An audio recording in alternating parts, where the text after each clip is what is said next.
जिस तरح کی شکلیں بنا بنا کر تمہارے سامنے لاتی ہے اندر زہر ہے، زہر بھرا ہوا.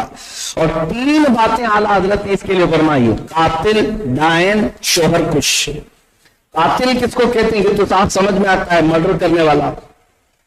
دنیا کی خصوصیت اعلیٰ حضرت فرمائی یہ قاتل ہے، جو اس سے محبت کرتا ہے اس کو ہی مارتی ہے، قتل کرتی ہے. دائن ایک لفظ ہے، عورت کے لیے بولا جاتا ہے، اس عورت کے لیے جو روز شوہر بدلتی ہو اس کو ڈائن کہتے ہیں. روز شوہر بدلتی ہے وہ گندی قسم کی عورت.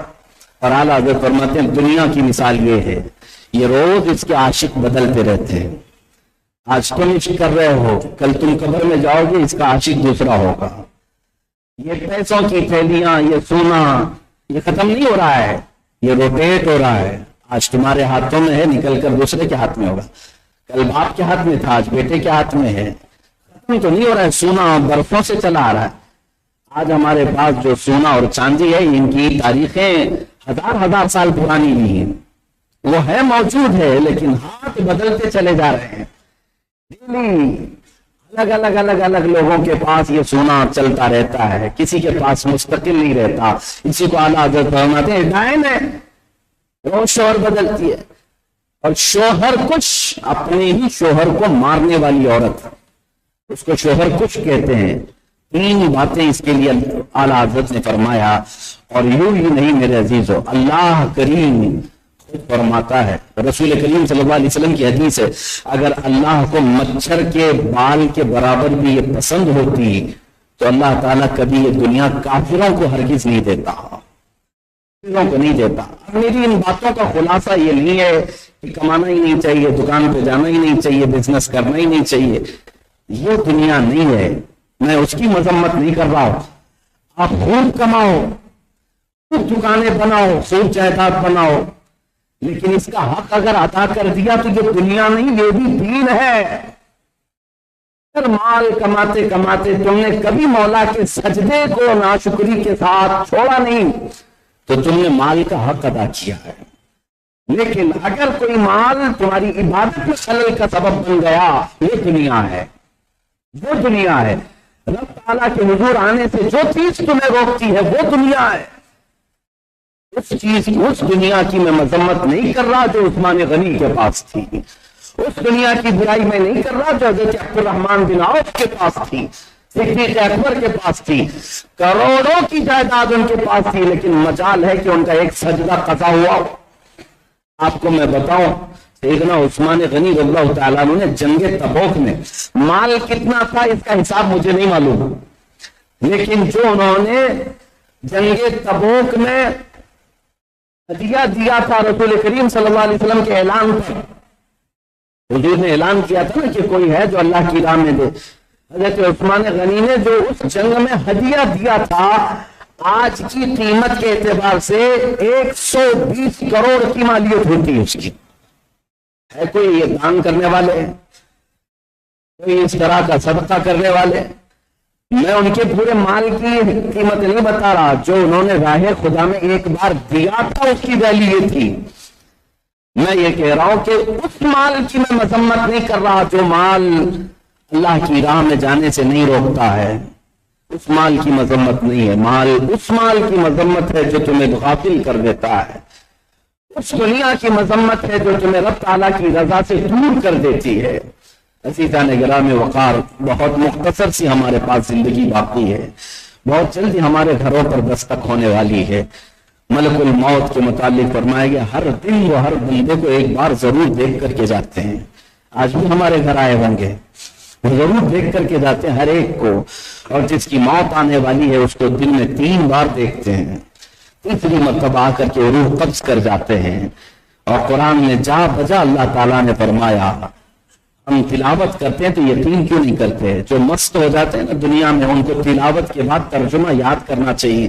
جگہ جگہ رب تعالیٰ فرماتا ہے الیہ راجعون الیہ ترجعون، اس کی طرف تم لوٹائے جاؤ گے، اس کی طرف تم آنے والے ہو واپس. یہ جملہ بہت ہدایت کا ہے، بہت ہدایت کا ہے. سب کو لوٹنا ہے. جب کوئی مرتا بھی ہے تب بھی ہم کہتے ہیں انا للہ و انا الیہ राजिओ, ये हमें बार बार सिखाया गया है। हम अल्लाह के लिए अल्लाह की तरफ जाने वाले। जिसके ज़हन और दिमाग में ये हो कि मुझे लौटना है शहंशाह आजम के दरबार में, तो इतना पैर नहीं पसारता, इतना रायता नहीं फैलाता। वो हमेशा सतर्क रहता है, अलर्ट रहता है कि मुझे जाना है, किसी भी वक्त में जाना है। मौलाना रोम रहमतुल्लाह ताला अलैह फरमाते हैं, एक बादशाह ने ऐलान किया था कि आज मेरा मूड है, मैं इनाम से नवाजूंगा। और वो तरीका ये है कि कोई बंदा अपने हाथ में लकड़ी ले ले, जमीन पे घेरा लगाए, दायरा, और जितना लंबा दायरा लगाएगा उतनी जमीन उसको इनाम में दूंगा। लेकिन शर्त यह है कि सूरज डूबने से पहले पहले वो दायरा मुकम्मल होना चाहिए। एक वजीर निकला अपने हाथ में लकड़ी लेकर के, खींचता हुआ, भागता हुआ कि जितनी जगह घेर सकता हूं घेर लूं। वो लकीर बनाता बनाता भागा, इतने किलोमीटर भाग गया, दोपहर हो गई, वापस आने का मन नहीं कर रहा था। आज जितनी जमीन घेरना है घेर लो। दोपहर के बाद जब पलटने लगा कि वापस अपने पॉइंट पे तो पहुंचना है, नहीं तो कुछ नहीं मिलेगा, तब थक गया। इतना थका कि सांस फूलने लगी, असर का वक्त हो गया। करीब था वो जगह जहां से उसने शुरू किया था, पहुंचना था, करीब था, लेकिन बेहाल हो गया, बेबस हो गया। फिर भी ताकत जमा करके भागता रहा। सूरज डूबने को करीब था, आखिरी, और ये अपने उस पॉइंट पर जाकर पहुंच गया सूरज डूबने से पहले, लेकिन अपनी लकड़ी के साथ जमीन पर गिर गया। बादशाह और उसके वजीर सब इंतजार में थे। बहुत लंबी जगह घेर करके आया था, कितने किलोमीटर की, आज सब उसे मिलने वाली थी।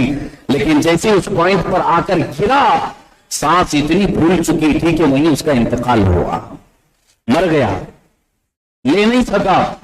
और तारीख में फरमाया गया, बादशाह ने उठाया और उसके बाद कहा, इस बंदे को यही दफन करो, जहां गिरा है वहीं दफन करो। वहीं कब्र खोदी गई, वहीं दफन किया गया। जीरक बादशाह, कलमंद बादशाह, उसने उस पर कब्र पर एक कतबा लिख करके लिखवाया, एक लगवाया लिखवा करके कि इसकी कब्र पर लिखो, इसको जरूरत इतनी ही थी जितने में सोया है और दौड़ता रहा खामखा,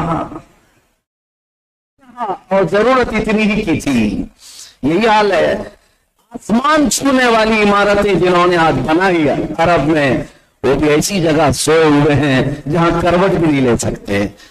हालात आप सबके सामने, इसीलिए मेरे आका सल्लल्लाहु ताला अलैहि वसल्लम की तरफ तवज्जो करो। जितना भी करें, लेकिन अल्लाह उसके रसूल को छोड़ करके नहीं। नबी पाक सल्लल्लाहु ताला अलैहि वसल्लम ने जो फरामीन अता किए उसके साथ जियो। आखिरी हदीस सुनाता हूं, आप अगर रहें यहां पर दुनिया में, इबादत करें तो खालिस अल्लाह के लिए, खालिस अल्लाह के लिए, खालिस अल्लाह के लिए। क्योंकि फरमाया गया जन्नत में जाने वाले जो 3 जमातें होंगी, एक जमात तो होगी जिनको अल्लाह ताला फरमाएगा तुमको जन्नत मिल गई, क्यों इबादत करते थे? वो कहेंगे मौला तेरी जन्नत बहुत हसीन है, हमने बहुत सुना था, हमें जन्नत चाहिए था। अल्लाह फरमाता है ठीक है तुम्हें जन्नत दी गई, जाओ। जन्नत की तलब में इबादत करने वालों को भी जन्नत दी गई। दूसरा एक ग्रुप जन्नतियों का, उनसे पूछा जाएगा तुम क्यों इबादत करते थे? वो कहते मौला तेरी दोज़ख से बड़ा डर लगता था, बड़े हौलनाक अज़ाबात हमने हदीस और कुरान में सुने थे, उससे बचने के लिए हम इबादत करते रहे। अल्लाह फरमाता है जाओ मैं तुम्हें जहन्नम से बचाया, जन्नत तुम्हें दे दी गई। तीसरी एक जमात होगी, उनसे पूछा जाएगा तुम क्यों इबादत करते थे? वो कहते हैं मौला ना हमें जन्नत न दोज़ख का ख्याल, हम तो सिर्फ तेरी रजा के लिए करते थे, हम सिर्फ तेरी रजा के लिए करते थे। रब ताला फरमाता है ठीक है मैं तुमसे राजी हुआ, जन्नत में जाओ। ये वाहिद जमात है क़यामत के दिन, हदीस में है, वो इनकार करेगी कि मौला हम जन्नत में नहीं जाएंगे। अगर हम जन्नत में गए तो हमारी इबादतों का बदला हो जाएगा, हमने बदले के लिए नहीं करी, खालिस तेरी रजा के लिए। रब ताला फरमाता है फिर मैं राजी हुआ, मेरी रजा की अलामत यह है कि तुम जन्नत में जाओ। वो नहीं जा रहे होंगे, यहां तक कि रिवायत में मौजूद है फरिश्तों को हुक्म होगा कि इनको हाथों पैरों में बेड़ियां डालकर जन्नत में ले जाओ, जबरदस्ती ले जाओ। अल्लाह उस मुखलिस जमात में हमें बनाए जो बेगरज और बेतलब अल्लाह की रजा के लिए हम इबादत करते रहे। मौला करीम बची हुई जिंदगियां हमें अपनी रजा के लिए गुजारने की तौफीक अता फरमाए। रब्बुल जलाल तेरे दरबार में दुआ ये है, काम वो ले लीजिए तुमको जो राजी करे, ठीक हो नामे रजा तुम पे करोड़ों दुरूद। ए रब्बे कदीर हमारे इस जुमा को कबूल फरमा ले, ہماری اس جمعہ پاک میں جتنے حاضرین آئے ہیں سب کے دلوں کو تیری عبادت کے لیے مخلص بنا دے۔ اے اللہ ہماری پیشانیوں میں تیرے سجدوں